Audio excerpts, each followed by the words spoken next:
El pasado, pasado está fijo. El presente lo palpamos y del futuro no sabemos nada. Parece que el tiempo es un flujo continuo y, sin embargo, podría ser una ilusión pura. En redes, en unos instantes.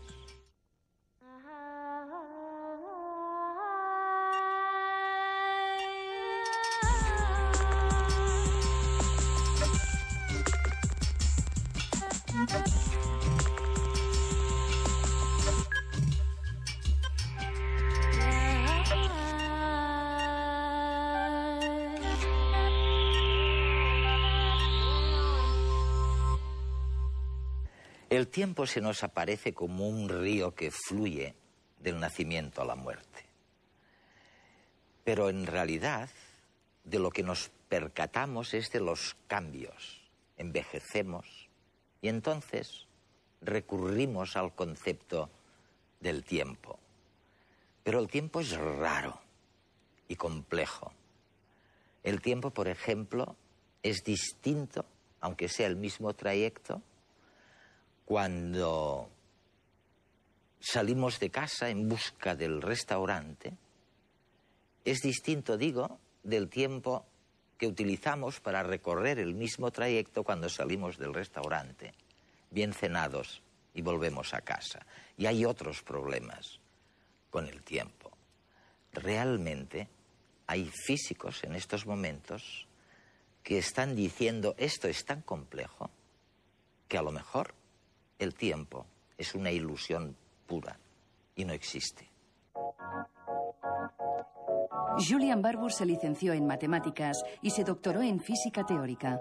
Sus trabajos se centran en intentar demostrar cómo un universo que experimentamos como intensamente temporal es en realidad estático.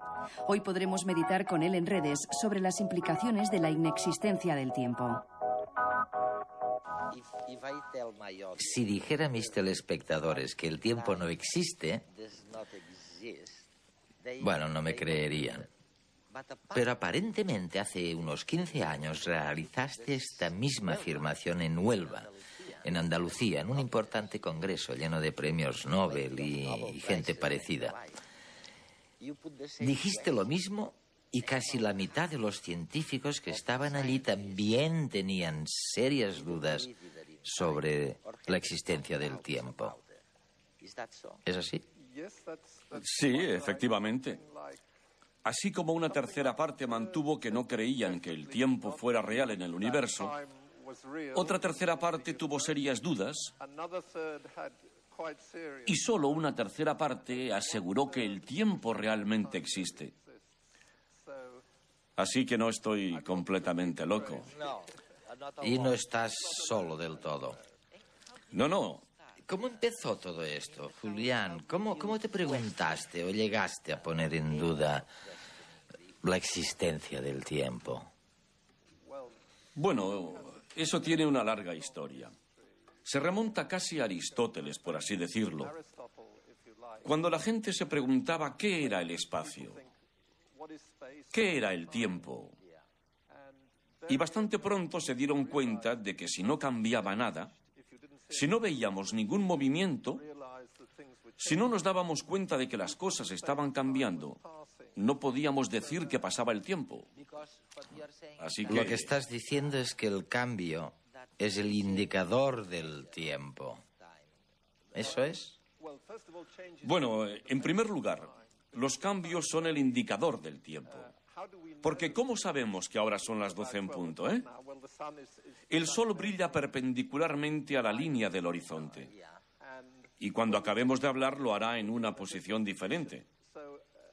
Así es como se mueve el sol. De esta manera.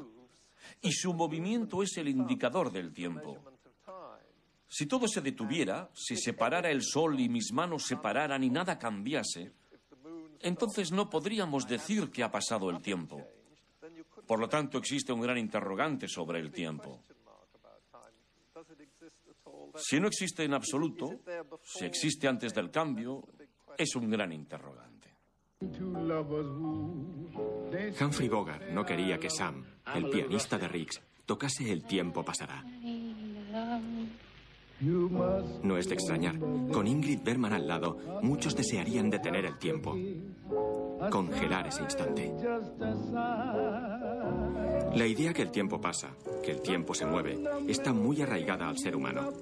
Estamos muy acostumbrados a dividir el tiempo en pasado, presente y futuro.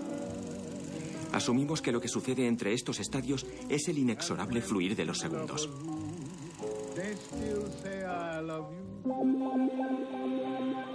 Pero para algunos físicos y filósofos, estos estados no se pueden definir de forma inequívoca.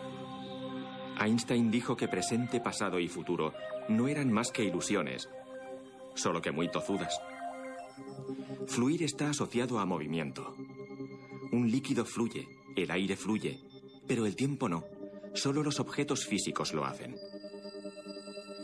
Pero que el tiempo no fluya no significa que los términos pasado y futuro no tengan una base real. En el mundo, los sucesos tienen lugar en una secuencia unidireccional. Unas cosas suceden después de otras. Nuestro cerebro identifica como imposible la imagen de un huevo que se reconstruye a partir de sus trozos. Y lo es. Por convenio, la flecha del tiempo apunta hacia el futuro. Pero esto no implica que el tiempo pase o avance hacia él.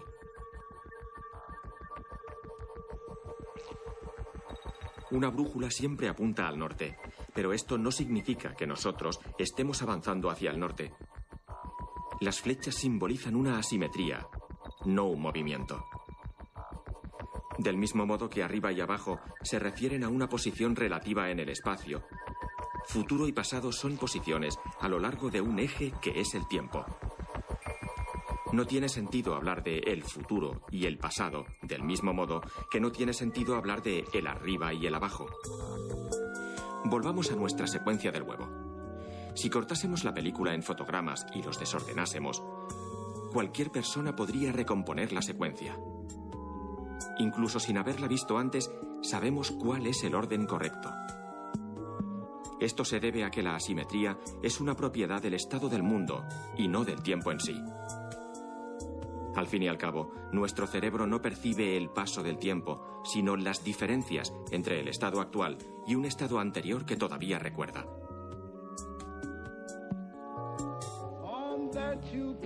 Si no podemos definir el tiempo con precisión, difícilmente podemos asegurar que el tiempo pase. Seguro que Humphrey lo hubiese agradecido.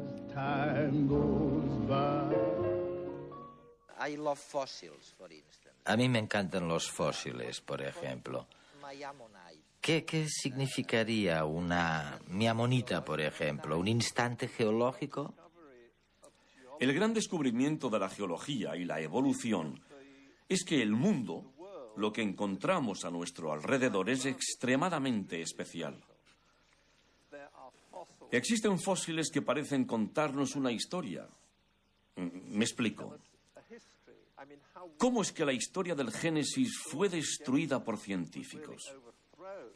Fueron los geólogos. Los geólogos, sí. Los geólogos, digo, y no Darwin, quienes destruyeron la historia del Génesis. Fueron las pruebas, los fósiles y las rocas que parecían contar la historia de la evolución que se había llevado a cabo durante mucho tiempo.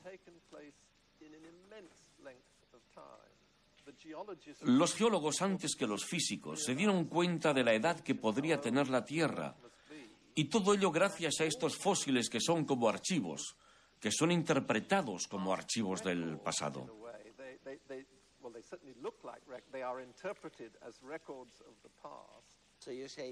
Tú dices, esto es como una especie de cápsula.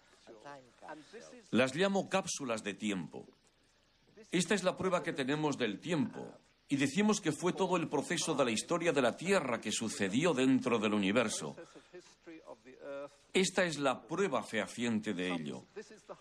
Y en nuestra experiencia personal, la prueba de que tenemos una vida y también una historia personal está en nuestro cerebro, se encuentra en nuestros recuerdos. En el cerebro. Por lo tanto, esta es otra maravillosa cápsula de tiempo. Estos son los dos ejemplos más significativos que tenemos de las cápsulas de tiempo en nuestra experiencia. ¿Qué piensas de Oliver Sacks? ¿Sabes? Estas cápsulas de tiempo en nuestro cerebro, no los archivos geológicos. Él dice, oye, todo esto está inventado. A menudo estos recuerdos los hemos fabricado. No son un reflejo de algo que ha sucedido realmente, tal y como lo recordamos. Bueno, pienso que esto está relacionado con mi idea de que cuando percibimos movimiento, es en realidad una ilusión que nuestro cerebro está creando. Sabemos que el cerebro procesa información y de alguna manera nos cuenta una historia. Quiero decir... Pero entonces serían solo instantáneas. No se trataría de una historia. Bueno, no, porque disponemos de una instantánea aquí conmigo, sobre este fondo de plantas. Pero también tengo un recuerdo del inicio de esta conversación, cuando nos sentábamos aquí y me hablabas del Congreso de Huelva. Por lo tanto, existe cierto engaño. Pero si pongo en duda mis recuerdos, si dudo si alguna vez fui niño, puedo ir a mirar al álbum de fotografías, mi libro de experiencias que mi madre hizo con todas mis fotografías desde niño pequeño hasta que me hice mayor. Me acuerdo de algunas. Tengo recuerdos y puedo correlacionar lo que yace en mi memoria con las fotografías que veo. Y es entonces cuando tomo control de lo que quizás mi mente está interpretando por mí. Pero ves, me estás dando otro ejemplo de cómo la naturaleza crea en la práctica insistentemente la idea de tiempo, la impresión de que el tiempo pasa. Existe. Sí, es que realmente la crea, no cabe duda. De hecho, esto es probablemente la cosa más sorprendente que hace la naturaleza. Es una propiedad muy misteriosa esta de la naturaleza y se llama la flecha del tiempo. Todos envejecemos al mismo tiempo. Nunca he conocido a nadie que se haga joven. Mi esposa envejece conmigo al mismo tiempo que yo lo hago. Y tú comentas que también te estás haciendo mayor, ¿eh? Y esto nos sucede a todos nosotros. Envejecemos juntos. La verdad es que dentro de la ciencia común, dentro de la teoría de Newton o de Einstein, este hecho es extremadamente misterioso. Debemos asumir que el universo comenzó en un estado muy, muy especial. Es un auténtico misterio. En una base de la Tierra, una nave espacial está a punto de despegar. En la puerta, dos hermanos gemelos se despiden. Saben que no se verán en mucho tiempo. Tienen 35 años. Uno de ellos es astronauta y lidera la primera expedición a la estrella más cercana de nuestro planeta. Alfa Centauro se encuentra a una distancia de unos 4,3 años luz de la Tierra y la nave viaja a 99% de la velocidad de la luz. Si sumamos los 4,3 años de ida y los mismos de vuelta, la nave tardará en volver a la Tierra algo menos de 9 años. A la vuelta, el gemelo que se ha quedado en tierra espera a su hermano. Sin embargo, cuando se abre la puerta de la nave, sus ojos no dan crédito. El astronauta está prácticamente igual que el día del despegue. En cambio, él ha envejecido 9 años. ¿Cómo se explica que un gemelo tenga ahora 44 años y el otro tan solo 36? Viajando casi a la velocidad de la luz, el tiempo se dilata con respecto a quien se queda en la Tierra. Para el gemelo astronauta, el tiempo ha pasado 10 veces más lento. El viaje solo le ha llevado unos 11 meses, pero que el tiempo se haya dilatado no significa que haya pasado a cámara lenta. Al contrario, el tic-tac del reloj que viajaba en el interior de la nave ha seguido el mismo ritmo que en la Tierra. Einstein supo ver que el tiempo avanza a diferentes velocidades para diferentes personas, dependiendo de lo rápido que se muevan en relación del uno con el otro. Y la discrepancia en sus relojes aumenta a medida que aumenta la velocidad. Pero hay un límite insuperable, la velocidad de la luz. Nada que valga la pena puede viajar a más de 300.000 kilómetros por segundo. Antes se pensaba que las constantes de nuestro universo eran el espacio y el tiempo. Con la relatividad, Einstein demostró que lo único que permanece invariable siempre es la velocidad de la luz. A velocidades extremas, el tiempo se dilata y el espacio se contrae con el objetivo de que la velocidad de la luz sea siempre la misma. La relatividad es un fenómeno que nos pasa por alto en el día a día. La lentitud del entorno en que vivimos hace que una hora para mí sea también una hora para usted, y un centímetro sea igual para mí que para usted, por muy rápido que intentemos movernos. Pero tanto usted como yo tenemos una forma muy sutil de viajar en el tiempo.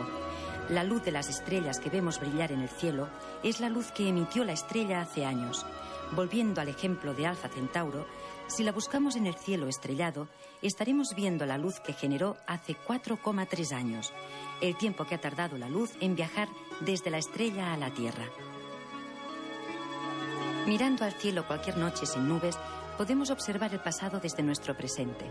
Cuando hablamos con alguien, le estamos viendo como hace una billonésima de segundo, pero para nosotros es ahora. Pasado, presente y futuro en relación a quién, todo es relativo. Bueno, supongamos... tú lo entiendes eso. El tiempo no existe, bien. El universo es estático. Y tampoco hay ningún cambio en el universo real. Creo que en última instancia el tiempo no existe en absoluto. Que el universo es estático. E incluso que el movimiento es una ilusión. Cuando miras mis manos moverse en el universo real, si pudieras permanecer fuera del universo como si fueras Dios y vieras el universo como realmente es, verías que esta apariencia de movimiento es una ilusión. Y esto es lo que yo creo. Ahora, los argumentos que me han llevado a ello, bueno, eso es una larga historia. Empieza con Newton, cuando escribió sus leyes de movimiento hace unos 300 años, tan famosas hasta unos hace 100 años, que fue cuando llegaron las ideas de la teoría de la relatividad de Einstein, y en particular a partir de su teoría general de la relatividad. Luego tenemos más recientemente la mecánica cuántica, con todas las cosas maravillosas que ha creado. De hecho, el verdadero origen de mis ideas proviene del intento que se realizó, ahora hará unos 50 años, de unir la teoría general de la relatividad de Einstein y la mecánica cuántica. Julián, para ti, incluso cuando aseguras que no existe el tiempo, los instantes del tiempo no dejan de ser muy reales. Para mí son muy, muy reales. Tanto que estos instantes de tiempo son una especie de configuración del universo. Oye, ¿cómo tengo que entender esto? Bueno, esto proviene de la idea que subyace en la teoría de Einstein, que dice que la posición es relativa al lugar donde te encuentras. Esto es lo que define el mundo realmente. Cómo todo está situado en relación con otras cosas. Imagínate haciendo una fotografía. Aquí simplemente una instantánea. Una fotografía de nosotros aquí, en este patio.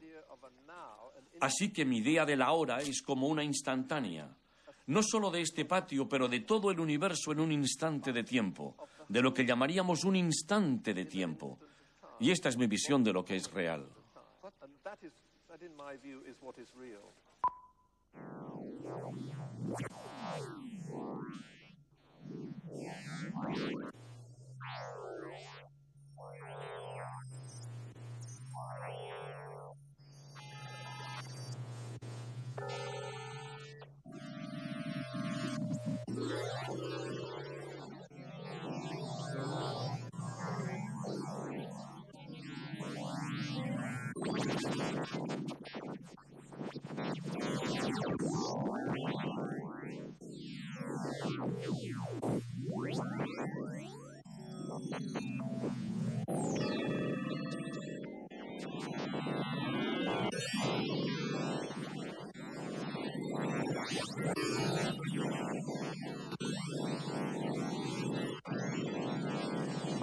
Mi nombre es Paul Friedlander. Soy un escultor cognitivo de luz y me defino como un artista científico. Esta exhibición se llama Universo Atemporal. Y la parte en la que nos encontramos la creé para pensar en la idea de... para meditar sobre el concepto de atemporalidad. Creo que puedo decir que probablemente mi trabajo es único.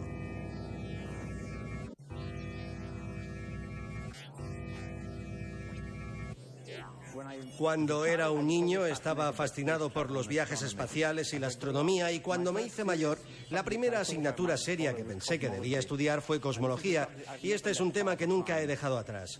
Así que, aunque he escogido ser artista, los contenidos sobre los que trabajo siguen siendo casi en su totalidad científicos.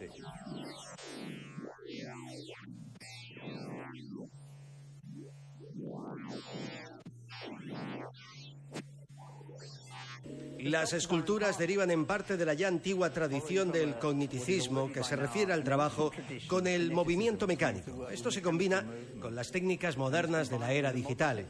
Fusionando las dos cosas, intento juntar las formas físicas tridimensionales con el espacio en que vivimos y con el espacio multidimensional implícito en el uso de los medios digitales. Estas son las flores del jardín de las ideas extrañas. Inventé este término, el jardín de las ideas extrañas, para describir los progresos de la física contemporánea. Es un mundo que no está iluminado por la luz del sol, sino por la luz de las matemáticas.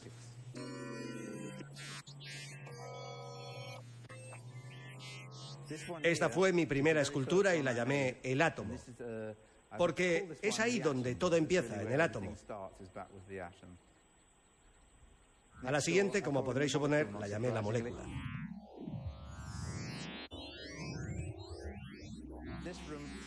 Esta habitación está dedicada a las hiperesferas. Las hiperesferas son un conjunto de trabajos que creé hace algunos años para explorar la idea de una esfera de una dimensión superior. En la relatividad tenemos que imaginar que el universo tiene 4 dimensiones, algo imposible, literalmente, de visualizar.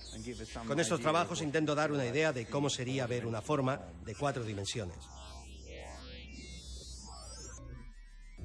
Estamos ahora en la habitación dedicada a las ondas.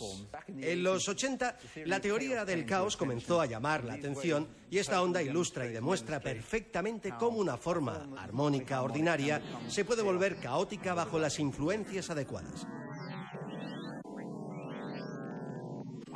Yo pediría que, cuando la gente mire mis obras, no se apresuren a extraer ninguna conclusión.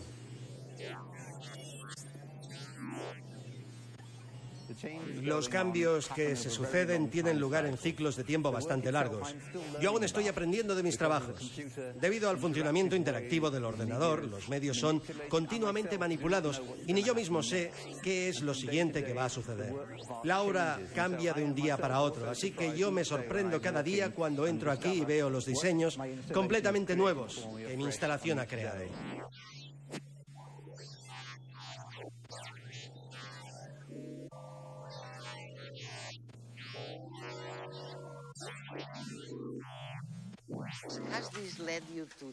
¿Te ha llevado esto a valorar más el presente, a sacar partido de lo que llamamos el día a día, de cada segundo que vives? Ah, sí, por supuesto. Lo valoro mucho más. Realmente he estado muy bien aquí, en Sevilla. Sentarse en la plaza y tomar una taza de café ha sido muy agradable.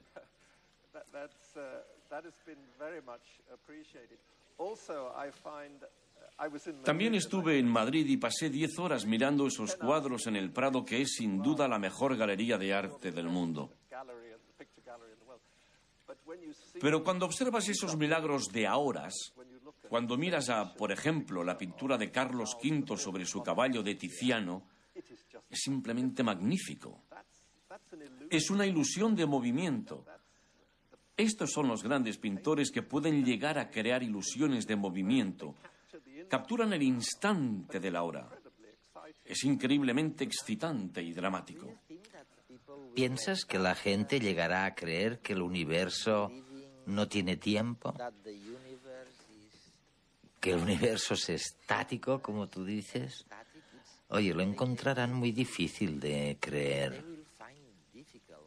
atemporal y estático. De hecho, sí. Yo no he cambiado el mundo, ¿eh? La gente no ha parado de hacer cosas. Pero creo que estas ideas son... Bueno, en primer lugar, debo decir que mis ideas no son necesariamente ciertas.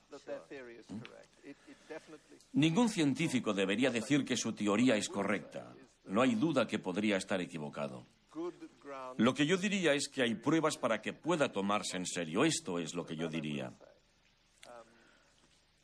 Pero considero que es posible que la interpretación del mundo de la gente y lo que quieren hacer en el mundo, pues que cambie, que esto cambie. Cuando escuchas a algunos cosmólogos como Liz Mollin hablar de estos procesos, de la existencia de diferentes universos, parece como si se estuvieran refiriendo a diferentes ahoras, en tus palabras, ¿no? ¿Qué quieren decir exactamente? Bueno, la verdad es que Liz Mollin es amigo mío. Cree mucho más en el proceso. Existen dos grandes ideas básicas en la física. Una de ellas es la posición. La posición de mi mano aquí, en este patio. Y la otra es el movimiento a donde está yendo mi mano, ¿eh? Y en la ciencia, en la dinámica creada por Newton, ambas son muy importantes. Algunos dan más importancia al movimiento, el devenir en vez del ser. Esto nos lleva directamente a los filósofos presocráticos, donde Parménides dijo que solo existía el ser, y Heráclito mantuvo que solo existía el devenir. Así que solo existe el ser o el devenir. Mi opinión es que el ser es más importante, que no podemos pensar en un devenir sin un ser.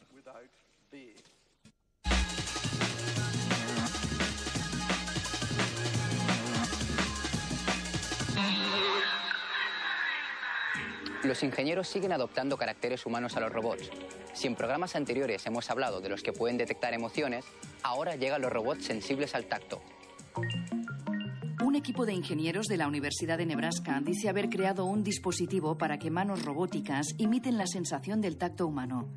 Pero ¿cómo se puede conseguir tanta sensibilidad? Los científicos han necesitado aumentar la gama de milímetros a micras. Lo han conseguido tras crear una película muy delgada hecha de capas de metal y nanopartículas semiconductoras con electrodos en los extremos. Cuando se pone la película en contacto con una superficie, todas las capas de partículas se comprimen al mismo tiempo por la presión que reciben. Estos cambios modifican la corriente de la película y al instante, las partículas emiten una luz que es detectada por una cámara. Los ingenieros esperan que con este dispositivo de tan alta resolución se puede llegar a detectar tejido canceroso. Estudiando o trabajen, alguna vez se habrán estresado. Y mientras el estrés dura, ¿cuántas veces han parado para comer o beber algo? Parece ser que el estrés y las adicciones están más relacionados de lo que se pensaba. Científicos de la Universidad de Michigan han investigado con ratas de laboratorio. Han descubierto que el estrés activa la parte del cerebro que controla la necesidad de recompensa. La responsable de impulsar este mecanismo es la hormona llamada factor liberador de corticotropina. Los investigadores han comprobado que niveles elevados de esta hormona hacen aumentar el deseo de obtener una gratificación. Este proceso podría explicar por qué cuando una persona se siente estresada, incrementa su deseo de comer compulsivamente o desarrolla otras conductas adictivas. Los responsables del estudio se muestran esperanzados con este descubrimiento. Esperan poder desarrollar un tipo de bloqueador del sistema para ayudar a las personas que están tratando de dejar adicciones o controlar su alimentación. Se sabe que llegan meteoritos a nuestra atmósfera, pero siempre se han ignorado sus efectos. Ahora un equipo de científicos de la División Antártica Australiana se ha preguntado qué sucede tras su llegada. Cada año de 50 a 60 rocas asteroidales de casi 1 metro de diámetro impactan sobre la atmósfera de la Tierra. Según un nuevo estudio, el polvo surgido de este impacto podría influenciar el clima más de lo esperado. Cuando un asteroide entra en la atmósfera de la Tierra, su tamaño se reduce por el calor que genera su roce con el aire. A veces erosiona tanto al meteorito que hasta el 99% de su masa se convierte en polvo. ¿Pero dónde va a parar este polvo? Los científicos han concluido que estas partículas quedan suspendidas en el cielo y son lo bastante grandes como para reflejar la luz del Sol, causar enfriamiento local y tener un papel importante en la formación de las nubes. Por si todavía no tenían claro que estamos en la era de los chips, les presentamos la etiqueta RFID, un chip con una antena incorporada que se piensa que sustituirá al código de barras. Cuando vamos a un supermercado, los productos están marcados con un código de barras. Este código no tiene otra función que agilizar la compra a la hora de pagar. Pero las nuevas etiquetas RFID van más allá. Por medio de una red computerizada se puede rastrear la posición y el progreso de miles de millones de productos desde que se etiquetan hasta que se venden. Una de las ventajas que se observa es que el mismo sistema podrá avisar cuando se acaben los productos. Pero no todo son ventajas. Ya hay quien ha puesto dudas sobre la privacidad de este sistema. Los expertos se preguntan quién puede leer los chips y qué se hará con la información. Además, ponen en duda que este chip rastree solo el producto y no a la persona que lo ha comprado. Pase lo que pase en el futuro, de momento ya se usa en algunos supermercados de Alemania.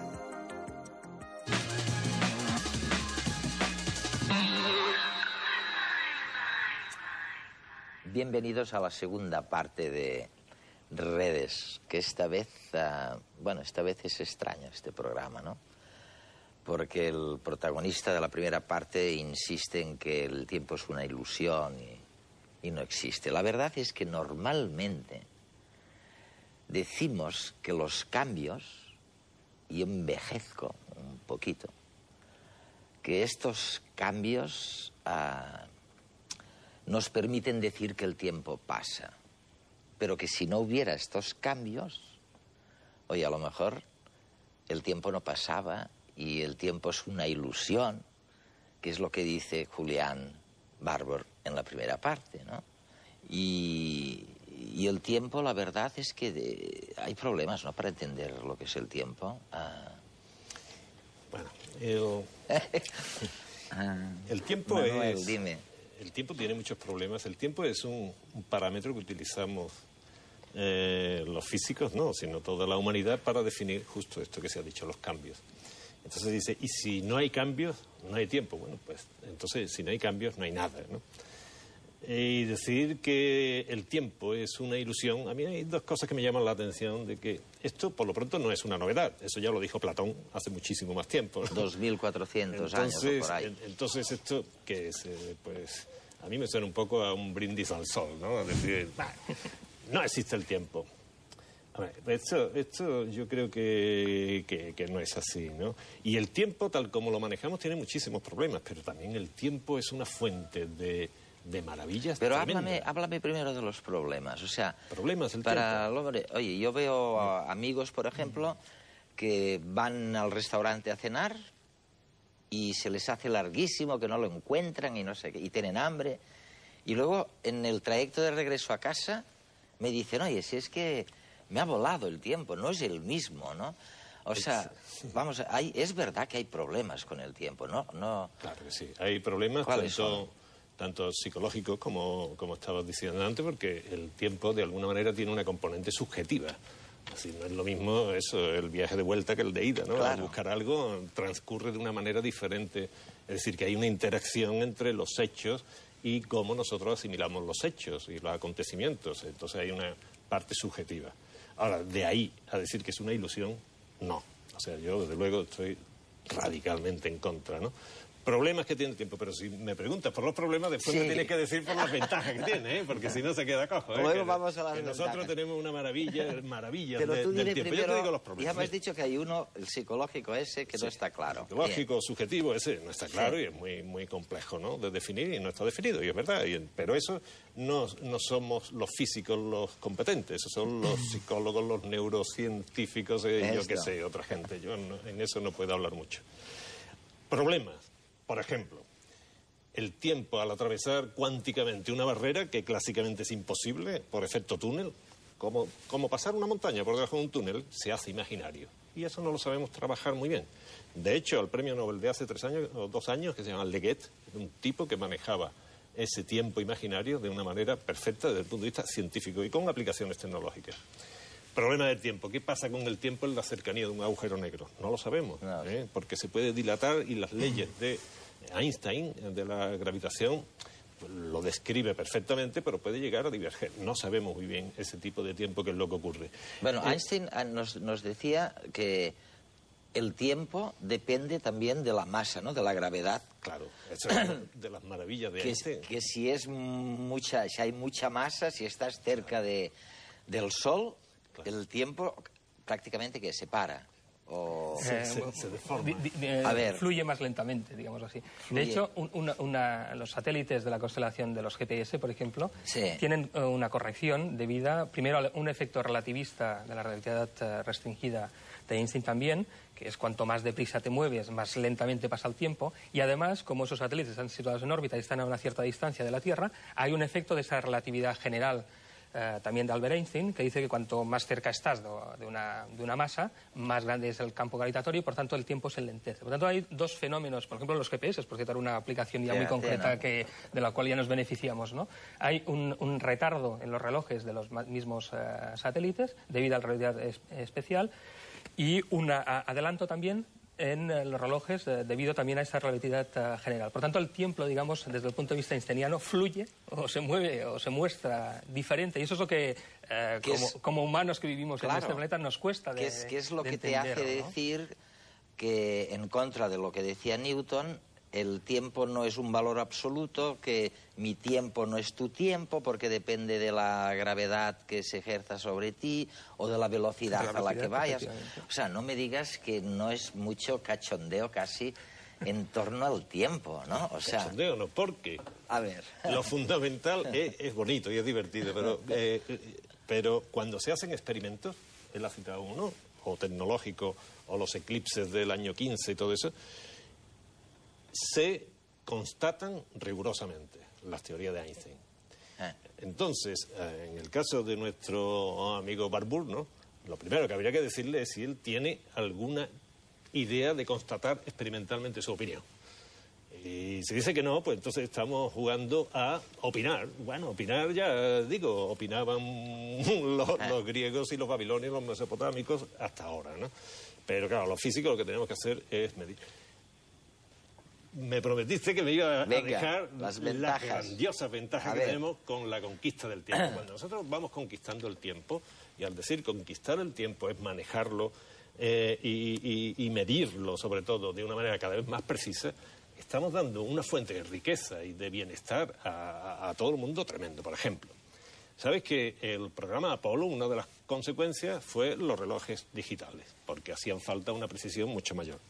Y te podría poner muchas más etapas, incluso antes, ¿no? El reloj de áncora y de cuerda para medir el tiempo fue lo que facilitó el cálculo de la longitud, la navegación. Pero ya hoy día, o sea, son cosas muy, muy, muy pragmáticas, de buscar el tiempo y domeñarlo, ¿no? El nanosegundo, la nanotecnología hoy día y el nanosegundo es lo que está debajo de Google, porque sea tan rápido es porque dominamos el nanosegundo. Y los teléfonos móviles se inventaron y ya funcionaban en la Primera Guerra Mundial. Lo que ocurre es que se podían mantener muy pocas conversaciones y hacían falta 2 soldados, uno con la batería y el otro con el teléfono. Y hoy día lo que permite haber conquistado el nanosegundo es poder tener 1.000 millones de conversaciones a la vez. Entonces todas estas cosas son... Y ahora, mira, esto es como yo te pondría, tú has dicho antes un ejemplo que a mí me parece fantástico, ¿no? Un río. El río, imagínate el Nilo, ¿no? Un río cualquiera, el Nilo. Fluye solamente en una dirección, ¿no? Y ahora en el Nilo vemos que hay agricultores que tratan de irrigar los campos con él, hay ingenieros que hacen sus presas, el fluir del río sería el tiempo, ¿no? Hay arqueólogos y antropólogos que están buscando civilizaciones antiguas, hay un montón de gente, marineros, pescadores, de todo el mundo beneficiándose del Nilo. Incluso hay unos físicos teóricos que te dicen, a lo mejor el Nilo, ese fluir es más complejo y sus componentes, que serían los átomos y las moléculas de agua, tienen un comportamiento que es muy diferente al movimiento general de ese río. Todo eso vale. Pero ahora imagínate que a toda esta gente, los ingenieros, los físicos teóricos, todo eso que están por el Nilo, llega un señor y dice, señores, el Nilo no existe. Hombre, pues bien, no existe. Bueno, Oiga, no. Una persona como tú, Sí. amable y inteligente, le preguntaría, ¿tiene alguna prueba de que esto no existe? No, es que eso es ilusión de todos ustedes. Bueno, pues entonces uno diría, bueno, una ilusión, cuando tenga una prueba experimental no lo dice, pero mientras vamos a seguir trabajando, que el tiempo es una fuente de riqueza tremenda, ¿no? Luego vienen los astrónomos y cosmólogos como tú y de pronto nos dicen o nos recuerdan que el Sol tarda unos 4.000 millones de años en dar 4 vueltas a la galaxia, ¿no? Por ejemplo. Bueno, 250. No, 200 y ¿Cuánto? El año galáctico son 250 millones de años. 250 millones de años, ¿no? O sea, que lleva unos 20 años de Y existencia eso del Sol. tenemos que aprender a compaginarlo con el instante en que vivimos y que a veces te parece una eternidad, ¿no? Oye, os he preparado un reportaje sobre el tiempo ese tan largo. Este edificio que contiene el Museo de la Ciencia de Barcelona se construyó en 4 años. ¿Es eso mucho o poco tiempo? Depende de cómo se mire.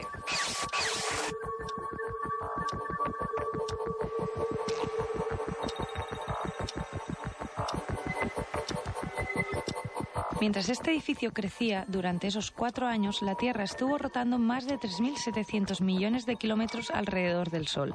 Y en ese mismo tiempo, el continente americano se separó 12 centímetros de Europa. Como veis, todo depende de la escala temporal que tomemos. Por ejemplo, seguro que os parece que un segundo pasa rápido. Al fin y al cabo, un segundo es solo el latido de un corazón humano. Sin embargo, en ese tiempo el Sol ha viajado 274 kilómetros por nuestra galaxia. De hecho, la mayoría de fenómenos que rigen la vida se producen en tiempos más breves que un segundo. Un ejemplo son las neuronas, que transmiten impulsos eléctricos en cuestión de milisegundos.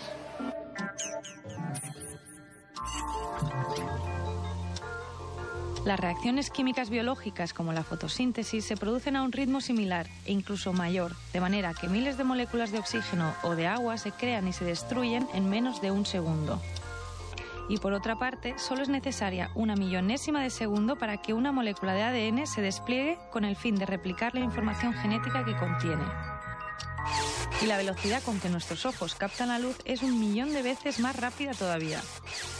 La cuestión es que, a pesar de la aparente quietud de la materia, los átomos están en constante movimiento. Dentro de una molécula de sal, por ejemplo, los enlaces químicos de sus átomos se rompen y se vuelven a formar 10 millones de veces en un segundo. Se cree que los electrones se mueven más rápidamente incluso. El tiempo que tarda un electrón en pasar de un átomo a otro es pequeñísimo. Comparativamente sería a un segundo lo que un segundo es a 14.000 millones de años, que es la edad del universo. Hasta hace poco era impensable poder medir algo tan breve y se sospecha que pueden existir intervalos de tiempo muchísimo más pequeños, tanto que ni siquiera podemos medirlos con la tecnología actual. Visto desde esta perspectiva, parece que un segundo es una eternidad. Sin embargo, ¿qué nos parece cuando lo comparamos, por ejemplo, con este muro geológico que tiene más de 260 millones de años de antigüedad? O sin ir más lejos, con los primeros Homo sapiens que poblaron el mundo hace 200.000 años. En realidad, nuestra especie es relativamente nueva. Los primeros homínidos como Lucy aparecieron hace poco más de 3 millones de años. Si comparas ese tiempo con la historia geológica del planeta, es poco. 3 millones de años de historia humana no es nada comparados con los 160 millones de años en que los dinosaurios dominaron la Tierra.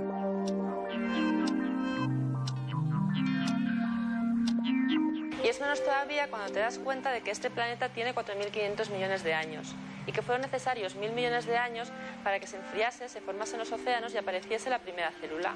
Teniendo en cuenta que los cosmólogos creen que la última estrella morirá dentro de millones de años, casi podríamos decir que el tiempo acaba de empezar a existir. Todo lo contrario a lo que le pasa a este reportaje, que ha durado más o menos la mitad de lo que tarda en llegar un rayo de luz desde el Sol a nuestros ojos. El tiempo en las grandes escalas. Bueno, oye, y en las escalas pequeñísimas, ínfimas, las nanotecnológicas, quiero decir, en los nanosegundos, en la vida de los electrones, ¿no? Que van a unas velocidades impresionantes, apenas avanzan, a pesar de no parar de moverse todo el rato. ¿Allí qué pasa? O sea, allí el tiempo, ¿qué concepción, qué ¿Qué concepto del tiempo manejamos en estas escalas que me dicen que son las del futuro, además, ¿no? Sí. Bueno, ahora mismo la tecnología, es decir, todo lo que se puede manipular por el hombre está ya a más de 10 elevado a menos 9 segundos, más de la 1000.000.000ª parte del segundo. Ya debe estar cerca del femtosegundo 10 elevado a menos 12. Incluso, no desde el punto de vista de poderlo manipular, sino sí de poderlo medir, estamos ya a la escala nuclear, que son los nucleones dentro del núcleo, que es la parte más compacta de la materia y donde está localizada toda su masa y prácticamente toda la energía. Y esos son 10 elevado a menos 22 segundos. 0,21 ceros y un 1, ¿vale? Hasta ahí llegamos, ¿no? Entonces, las teorías que él estaba diciendo, que hay mucha gente muy seria trabajando, ya estamos en una escala que se llama la escala de Planck. Eso es 10 elevado a menos 43 segundos. Eso es muy lejano todavía a la posibilidad ya no solo de información científica, sino incluso de experimentar, de saber qué está pasando ahí. Yo creo que ahí es donde estamos. Y en la escala grande, pues ya lo decía, será el Big Bang, ¿no? 13.700 millones de años, y eso está relativamente bien controlado. Eso se sabe más o menos bien cómo ha fluido el tiempo. Desde esos 10 elevado a menos 22 segundos hasta 10 elevado a... en la escala nuclear. El segundo son 10 elevado a 7, 10 elevado a 8, 10 elevado a 19 o así, ¿no? Pero bueno, pero allí ¿qué pasa? O sea, ¿qué concepto del tiempo utilizáis allí? Sigue siendo lineal, es decir, el tiempo fluye de la misma manera, no hay... pero fluye siempre igual. Del pasado al futuro y digamos, el mismo ritmo. Pero vamos a ver, Manuel, apenas hay masa allí, aunque haya mucha energía, hay enormes velocidades. Para los electrones, para aquellos átomos, ¿cambia el tiempo o son eternos? Me dicen, los átomos son prácticamente eternos, ¿no? ¿Qué quieren decir con eso? O sea... Pues que los átomos de nuestros antecesores son los que nosotros incorporamos en nuestros cuerpos y los que cederemos a nuestros... En esa idea de que la materia está ahí, ¿no? Y está ahí forever, vamos. Y bueno, desde que sabemos, desde que se origina el universo, por lo menos desde las teorías que describen ese origen, hasta que se acabará o no este universo que tenemos, ¿no? Es decir, los átomos están ahí y se mueven a velocidades muy grandes y hay efectos relativistas, porque la relatividad especial es esa teoría que aborda las grandes velocidades y, por tanto, esa teoría es aplicable también al movimiento de los electrones y de otras partículas nucleares. Pero la idea del tiempo es la idea, como comentaba Manuel... Fluye... Es la idea que tenemos, es decir, es la idea del tiempo de las ecuaciones, que nos permite encontrar, saber la posición, encontrar las propiedades, las características de esos elementos microscópicos, ¿no? Entonces, ¿por qué os quejáis tanto de que hay que unificar el mundo de lo gigante, de lo macro... Con el mundo cuántico? Si me decís que el tiempo es igual, se mueve, fluye en la misma dirección en uno que en otro, ¿cuál es el problema entonces? No nos quejamos. El problema de verdad, disfrutamos muchísimo manejando el tiempo, porque es una fuente de riqueza cultural, científica e incluso tecnológica. El problema está en lo que se ha mencionado, por los dos lo habéis mencionado, en la unificación de la gravedad con la mecánica cuántica, la gravitación y la mecánica cuántica. Eso es algo que a los físicos pues nos deja muy irritados, ¿no? Y por eso yo entiendo, aunque que haya compañeros que están trabajando en casi todas las universidades, en la Autónoma de Madrid, en muchas partes de España y de los grandes centros, hay gente que dedican gran esfuerzo a tratar de unificar todas las leyes, pero ellos estarían... y están, primero, deseando de tener algo constatable experimentalmente. Segundo, ninguno niega la existencia del tiempo. Todos les daría mucho pánico si de sus ecuaciones se dedujera que el tiempo podía ser reversible, es decir, el viaje hacia atrás en el tiempo, que se ha dicho, ellos no creo que lo quieran esto para nada. Sí, son gente que está trabajando muy seriamente para esto. Pero en cambio, gente como esta, que está trabajando muy seriamente, están casi convencidos de que existen universos distintos en los que el tiempo es distinto, las fuerzas físicas son distintas y que además son Vamos, que no se pueden comunicar uno con otro. Y no solo eso, sino que algunos, y ahora me acuerdo de Randall en Harvard, dice, hay cosas que no nos explicamos si no fuera porque a lo mejor existen otros universos. Y estoy hablando de la fuerza de la gravedad, o sea, el hecho de que yo pueda levantar como si nada este vasito, a pesar de toda la masa terráquea ejerciendo la fuerza de la gravedad sobre ello. O sea, ¿por qué, Manuel, por ejemplo, esta fuerza de la gravedad es tan débil comparado con las otras fuerzas? Los físicos no se preguntan, porque se preguntan cómo funcionan las cosas, ¿no? El por qué sería casi metafísica, ¿no? Bueno, en cualquier caso, o sea, la idea es que de las 4 interacciones de la naturaleza que conocemos, la fuerza electromagnética, la fuerza gravitatoria, las 2 que funcionan a pequeña escala, se han logrado, digamos, integrar en un solo modelo esas 3 fuerzas que son las nucleares y la fuerza electromagnética. Hay un modelo que los explica, que son diferentes manifestaciones de una única fuerza, podemos decir, fundamental, ¿no? Entonces queda por integrar la gravedad, y ese es el gran sueño actual, y por eso la idea de intentar integrar las 2 grandes teorías que describen lo muy pequeño, que es la mecánica cuántica, y la relatividad general, que describe lo muy grande, intentarlas integrar en una sola, para intentar buscar ese todo, esa fuerza, digamos, ese ideal de fuerza que explicaría todo. Yo le he oído decir a Manuel Lozano que el tema de la fuerza de la gravedad no es solo la intensidad lo que cuenta, sino, explícame eso. Bueno, es que es tremendamente llamativo, y es verdad que para que tú puedas levantar el vaso como has hecho antes, estás venciendo la atracción de todo un planeta. Sí. Es decir, que es extraordinariamente débil. Pero la debilidad o la fortaleza de cada una de estas 4 fuerzas que él ha mencionado no es su única característica. Por ejemplo, la fuerza de la gravedad y la fuerza electromagnética se parecen entre sí muchísimo más que las otras 2 si atendemos hasta dónde llegan, porque las 2 tienen un alcance infinito. En cambio, las 2 fuerzas nucleares no llegan a salir del núcleo atómico, ¿no? Entonces, ¿qué es más decisivo? ¿Qué es lo que diferencia más? ¿Cuál es la huella de identidad más clara de una fuerza? ¿Lo intensa que son o hasta dónde llegan? Es difícil, en ese sentido es difícil de decir, ¿no? Y, por ejemplo, la fuerza de la gravedad es siempre atractiva, hasta donde sabemos. Hasta prueba de lo contrario. Hasta donde sabemos, sí, pero es atractiva entre 2 masas, se atraen, ¿no? No hay En cambio, repulsión. la fuerza electromagnética, dependiendo de las cargas eléctricas, si positiva o negativa, o las 2 iguales, o las 2 diferentes, puede ser repulsiva o puede ser atractiva, ¿no?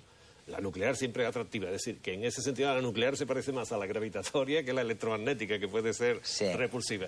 Son 4 faunas que 3 se han conseguido unificar y una se resiste, y ahí es donde están los teóricos. Manuel, lo que me estás diciendo es, oye, Eduardo, no te preocupes tanto de que sea tan fácil o tan débil la fuerza de la gravedad, porque, oye, hay otros rasgos a tener en cuenta, no solo la intensidad. Bueno, pues me voy a esperar un rato.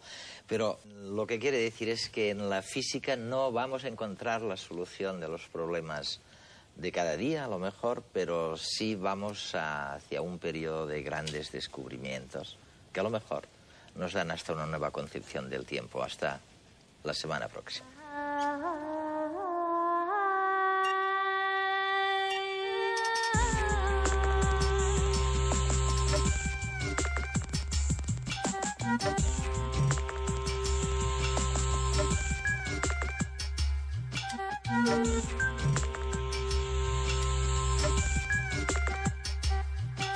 Thank you.